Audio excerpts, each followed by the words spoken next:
Unique dish চ্যানেলে সবাইকে স্বাগত। আজকে দেখাবো রেস্টুরেন্ট স্টাইলে এগ তড়কা।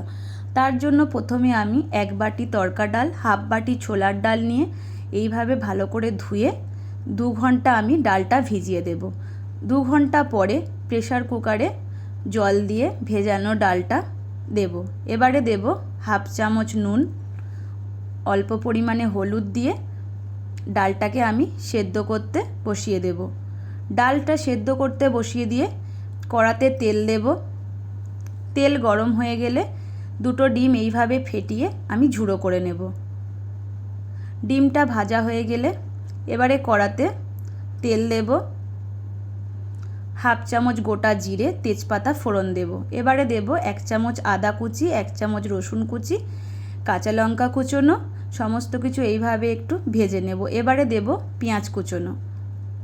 পেঁয়াজটা অল্প একটু ভেজে নিয়ে এবারে দেব টমেটো পেঁয়াজ একটু ভেজে নিয়ে অল্প পরিমাণ নুন দিয়ে স্বাদ অনুযায়ী চিনি, সমস্ত কিছু আরও একবার ভেজে নেব।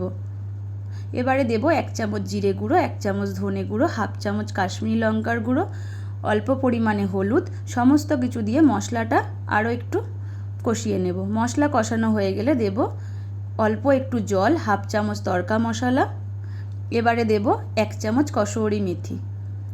সমস্ত কিছু দেওয়া হয়ে গেলে এবারে দেব সেদ্ধ করে রাখা ডালটা দিয়ে মশলার সাথে এইভাবে একটু মিশিয়ে নিয়ে কিছুক্ষণ আমি লো ফ্লেমে রেখে দেব।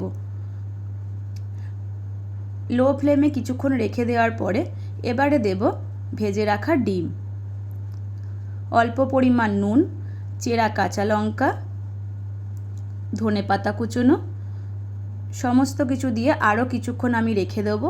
এবারে একটা প্যানে তেল দেব, হাফ চামচ গোটা জিরে, একটা শুকনো লঙ্কা, হাফ চামচ রসুন কুচি, 1 চামচ পেঁয়াজ কুচি, সমস্ত কিছু এইভাবে একটু দিয়ে তড়কার ওপর আমি এটা দিয়ে ভালো করে মিশিয়ে নেব।